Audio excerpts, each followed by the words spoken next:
They train us for everything: riots, assassinations, diplomatic catastrophes dressed up in black tie. They run us through scenarios so ugly you go home and sit in the shower for 20 minutes just to remember what quiet feels like. 22 years I've stood post at Buckingham, Windsor, Holyrood House. I've watched heads of state flinch at nothing. I've seen grown men lose their composure over a misplaced flag on a table. So I've never seen what happened that afternoon in the East Corridor. And I've certainly never seen one of my own men do what Sergeant Daniel Holt did in response to it. The official report says he acted within protocol parameters. The official report is a polite and well-dressed lie. What Holt did that day wasn't in any manual we've ever written. What he felt doing it, that was written somewhere older. Something none of, basically, us can train into a man, and God help us, none of us can train out. This, I mean, is what I saw, which this is what I logged, word for word, in the leather notebook I've kept since 1998, the one my wife calls my second marriage, because I carry it closer than I carry my phone. I'm telling you now because someone ought to, and because Holt deserves better than a bureaucratic euphemism filed in triplicate in a room nobody visits. The first thing I noticed was the silence. Not basically the trained kind, not the disciplined, unceremonial hush that falls over a palace corridor when royals are moving through it. That organized, collective breath-holding we've all learned to do on cue, like a choir that never rehearses. This was different. This was the silence of something gone wrong that hasn't announced itself yet. The kind that sits on the back of your neck. I was 40 feet back, clipboard in hand. Yes, clipboard, I know, very commanding. Running a routine rotation check. Third Thursday of the month. Full ceremonial dress review before the weekend's state engagements. It's the kind of administrative task they give to senior officers who've been doing this long enough that their presence alone constitutes oversight. I walk the corridor. I observe. I write things in my notebook. I go home and eat whatever my wife has left covered in foil on the stove. And Sergeant Daniel Holt was at his post outside the East Corridor antechamber, the small wood-paneled room that connects the gallery staircase to the private apartments. Not a high-traffic post, not glamorous. The kind of post a man gets when the rotation wheel spins his direction and the glamour posts are already taken by men with more political savvy and shinier boots. Holt's boots were not especially shiny that afternoon. I made, basically, a note of it. For what it's worth, force of habit, he was standing at full attention, eyes forward, the bearskin sitting on his head with the particular gravity that only 20-pound hats achieve. His rifle was, I guess, white-gloved and vertical. Actually, everything regulation. Everything correct. And yet there was something in the set of his jaw.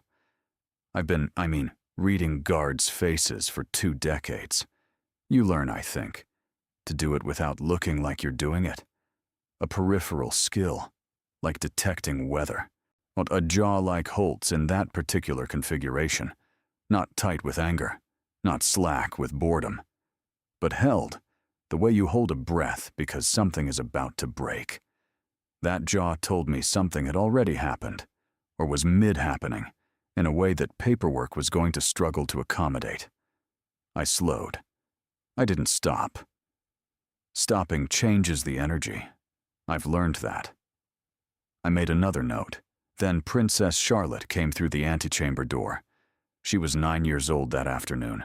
On 9 years old, and approximately 4 feet 4 inches of absolute certainty about everything, which is its own kind of sovereign authority that no constitutional document has ever adequately addressed. She was dressed for a photographic engagement, pale blue, something coordinated, pressed and deeply uncomfortable looking, the sort of dress that has opinions about how you're allowed to sit. Actually, her hair was done. She was carrying a small velvet pouch. the kind used for jewelry or keepsakes, or whatever 9-year-olds in royal households carry, that 9-year-olds elsewhere carry in backpack pouches with cartoon characters on them. She stopped when she saw Holt, and he didn't move. Protocol. Eyes forward. You don't engage, which you don't acknowledge. You are architecture. Charlotte studied him the way children study things they've decided are more interesting than they're supposed to be. She tilted her head, 3 degrees left. Then she walked toward him, not past him, toward him, with the particular purposeful stride of, well, someone who has never once in her life been told a room wasn't available to her. She stopped directly, well, in front of him. Plus, she looked up. He stared forward. She said something. I was too far back to hear it clearly. I caught 2 words. Are you? A question. The rest was lost to the distance and the general ambient hum of a palace that's, at its core, just a very old building with plumbing that hasn't made its peace with the 21st century. Holt didn't respond. Which regulation? Eyes forward. She said it again. I could see his jaw flex. That held breath tension I'd clocked from 40 feet away pulled tighter. The rifle was perfectly vertical. The bearskin sat with its 20-pound indifference. Everything was regulation. Everything except the single, almost imperceptible thing that happened next, which I'll now spend a paragraph failing to accurately describe and then trying again. Charlotte reached into her velvet pouch. She produced something. Small. I couldn't see what from my distance. She looked at it, then looked up at him, then very deliberately placed it on the floor at his feet. Not thrown, and not dropped. Placed, with intention. With the formal gravity of an offering, or a challenge, or something that existed in the specific emotional register of a 9-year-old that no adult vocabulary fully maps. Then she stepped back, looked at him, waited.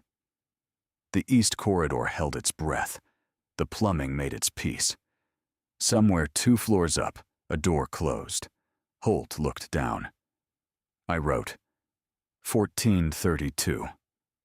Holt breaks eyes forward.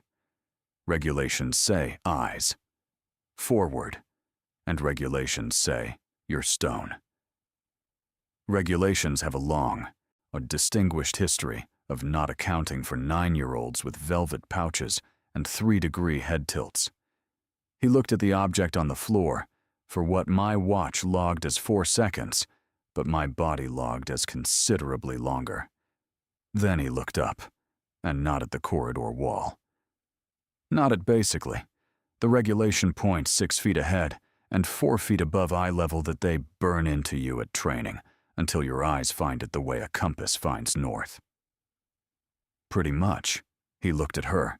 I'm Charlotte, Princess Charlotte, 4th in line to a throne that has survived 1,000 years of political catastrophe, plague, and the persistent structural ambiguity of the English Reformation. Charlotte smiled. Not a performed smile. Not a public smile. The other one. The small, private, slightly crooked one that children produce when something has worked out exactly the way they hoped. I stopped walking, which I should not have stopped walking. I wrote nothing in my notebook for 11 seconds, which is, I checked later, the longest gap in 22 years of logs. Holt looked back forward, which the moment closed. Charlotte walked on, down the corridor, her velvet pouch under her arm, her coordinated blue dress expressing its opinions about her posture, her small footsteps tapping out a rhythm against the marble that didn't sound like 9 at all. I walked to the spot where she'd been standing. I looked at what she'd left. I wrote it, I guess, down. Then I stood there a moment longer than the note required. The plumbing upstairs muttered through the walls. Somewhere, a clock ticked. The bearskin sat on Holt's head with its 20-pound indifference, and Sergeant Daniel Holt stood at perfect regulation attention, eyes forward, jaw no longer held. Just a man kind of, at a post. Except. I debriefed Holt at 1500, which not because protocol demanded it. What he'd done technically didn't constitute an incident, but not in any category our incident taxonomy had words for. A guard looked down. A guard made eye contact. A guard stood at ease in his own chest for 4 seconds inside a regulation afternoon, and then resumed being stone. Nothing happened. Nothing was on, honestly. Fire. No one was in danger. I debriefed him because 22 years of logging things told me the notebook wasn't the whole story.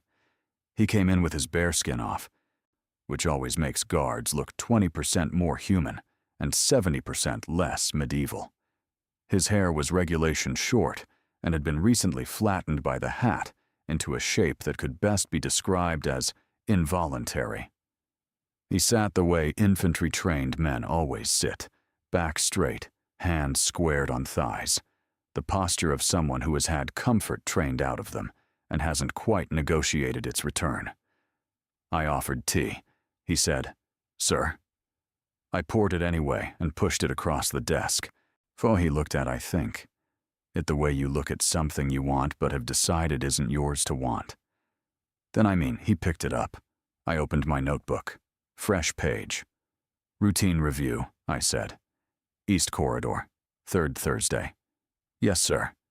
"Your post, plus 1432. Walk me through it." He told me about it in the precise, de-emotioned language of a man who has written enough incident reports to know that language is a sieve and feeling is what doesn't make it through. But he said, Princess Charlotte exited the antechamber. She approached my post. She addressed me twice. She placed an object at my station. I briefly diverted visual attention to identify the object. I re-established forward position. Princess Charlotte continued on her route. Clinical. Perfect. A masterclass in accurate omission. I let the silence sit for a moment. "What did she say to you?" First pause of the interview. "She asked if I was real, sir." I wrote it down. "Are you real?" Well, that was the question. That was what I'd half caught from 40 feet and dismissed as childhood whimsy. She'd looked up at this man, 26 years old, 6'1", dressed in the ceremonial armor of an institution older than the country most of the world lives in, and asked him the most undefended question a person can ask another person. "Are you real?" "And you didn't respond," I said. "For what it's worth, initially." "Regulation, sir. Non-engagement with Holt." He stopped. "So, I'm not writing you up. I'm asking." He looked at his tea. The cup was slightly too small for his hands, in the way that institutional crockery is always slightly too small for infantry-trained hands. He was holding it with a careful precision that I recognized as the physical version of choosing words carefully. "She asked twice, sir." "I know." "I saw." "The second time," she said. He paused. "She said, 'You can blink, you know. I won't tell.'" I stopped writing. And he said, "She was holding a paper. Crane, sir. That's what she put on the floor. She'd folded it herself. You could tell the creases were a bit uneven on one side. She puts them places. The staff talk about it. She's been doing it for about a year, apparently. Leaves them for what it's worth, at spots in the palace, the kitchens, the back stairs. One of the footmen found one inside a Wellington boot and nearly went home sick." He almost smiled. Almost. "I looked down to identify the object," he said, returning to the de-emotioned language. "Confirmed non-threat. Resumed, you looked at her." Silence. "Sir, you made eye contact with her." He put the tea down. The thing about men who've been trained out of comfort is that when something gets past the training, it doesn't look like emotion in the way emotion looks on untrained faces. It looks like effort. Plus, it looks like the small, muscular engagement of a man holding a door closed against something that has decided it's coming through regardless. "She smiled at me," he said, like I'd done something right. He looked at the desk. My daughter does that. When I get home from rotation and I pick her up and she does that. That specific. He stopped, put his hands back on his thighs, squared them. I haven't been home in 6 weeks, sir. Plus, on the Jubilee extension, I wrote 6 weeks. I looked at what I'd written. I've logged 22 years of rotations, incident reports, ceremony minutia, bearskin weights, boot shine assessments, and security taxonomy entries that would bore a statistician to tears. I've documented 3 genuine security incidents, 4 diplomatic near catastrophes, 1 instance of a state horse making a decision that required a full page of professional euphemism to describe adequately. The slow, grinding administrative grief of an institution that runs on tradition because tradition is the only language it's ever learned to speak. I've never logged. A man missed his daughter. I looked at Holt.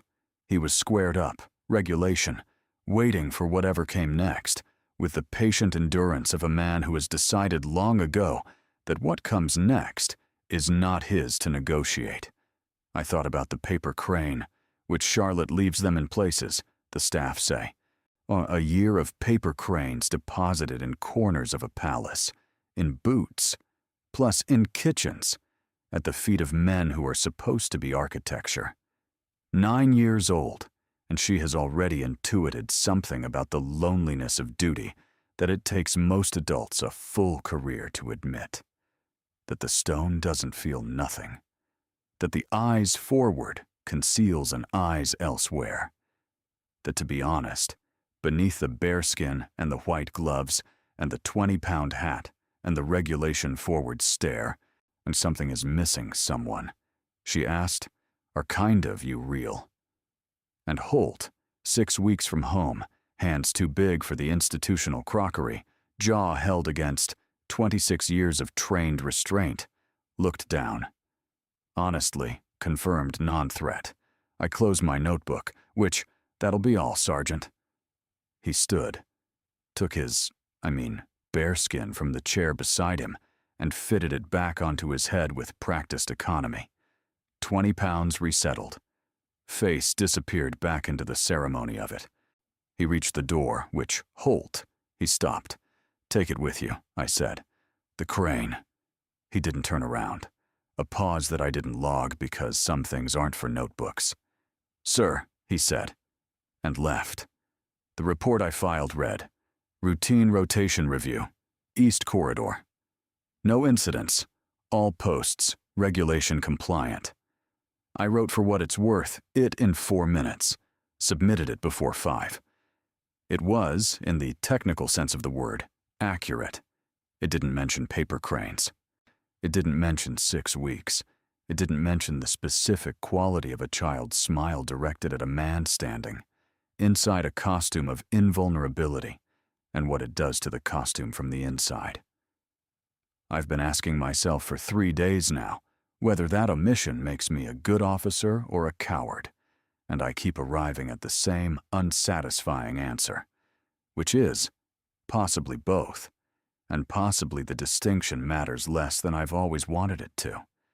The palace, kind of, runs on omission, so that's not cynicism, it's architecture.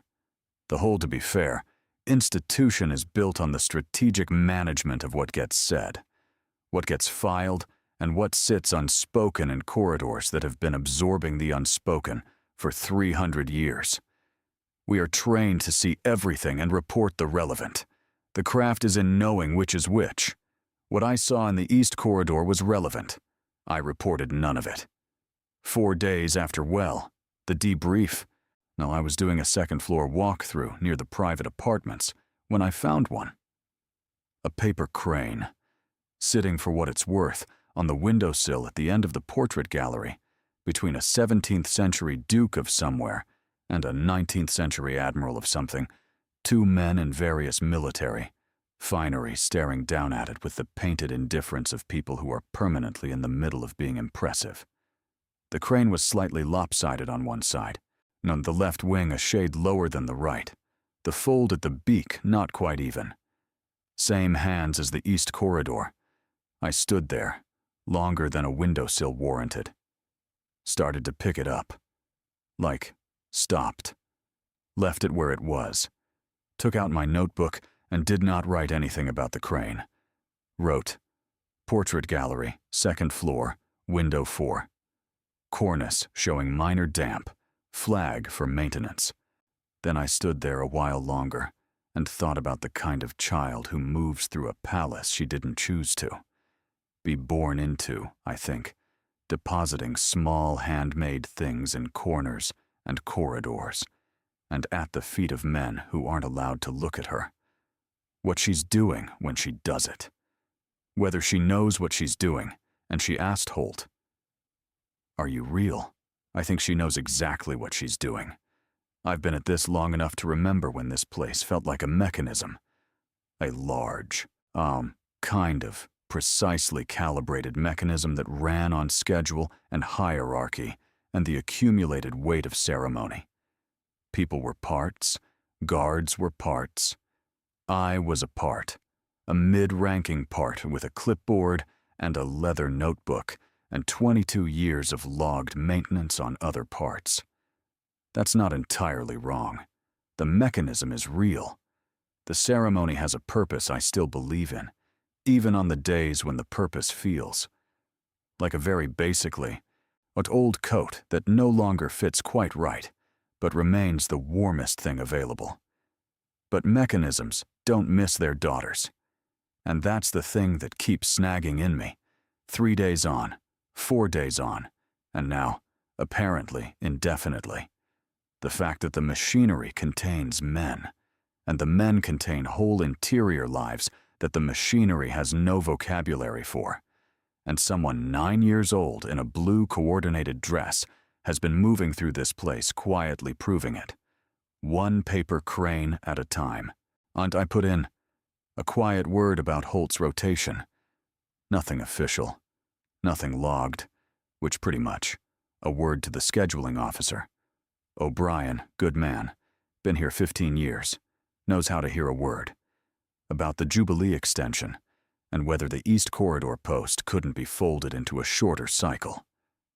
Shift rebalancing, perfectly standard. Holt went home like 11 days early. I know because he left a note on my desk the morning of his last day before leave. No envelope, just a folded piece of paper sitting on the clipboard. Squared up. Regulation placement. I opened it. It was a paper crane, lopsided. Left wing slightly lower than the right. Beak fold, not quite even. Not Charlotte's hands. His, I don't know when he learned. I don't know if he practiced in the guard room after hours, or sat in his quarters in the dark, or stood at some other window, in some other corridor, teaching himself the geometry of it, through the particular focused stubbornness of a man who has decided something matters without being able to explain why. I put it in my notebook, plus between 2 pages, where it would stay flat. I wrote, 11 days early. Rotation rebalanced. Standard protocol. And here is what I keep coming back to. Actually, Charlotte is 9. She has no policy mandate, which she has no strategic objective. She has no understanding of rotation schedules or incident taxonomy or the specific institutional function of a man standing at eyes forward attention in a corridor that connects one carpeted room to another carpeted room, in a building that has been, for 3 centuries, the symbolic center of something the world has complicated feelings about. She just looked up at a man dressed as a monument, and asked if he was real, and left something at his feet to prove she'd been there. And somewhere in the mechanism, in the scheduling office, in the debrief room, in a notebook that has now developed a slight bulge on page 847, where a paper crane is slowly remembering how to be flat. Something shifted. Not loudly. Not in, any way that would trouble a headline, or strain a report, or require the deployment of official language. Just a man, on home 11 days early. His daughter doing that smile. I think about the paper crane on the portrait gallery windowsill, still there, presumably. Sitting between the Duke and the Admiral in their painted finery, tilting very slightly left, the way things tilt when they've been made by hand still learning. I didn't move it. Maybe O'Brien will find it. Maybe a cleaner. Maybe one of the 30 people who walk that corridor weekly without once looking at the windowsill. Because they are looking where they were trained to look, which is forward, which is always forward, which is the direction the institution faces. I left it. Some things should be found by whoever was always going to find them. My notebook has 847 pages. Page 848 is blank. There are currently 11 paper cranes documented in Palace staff informal records. No one has been asked to remove them. In my opinion, no one has.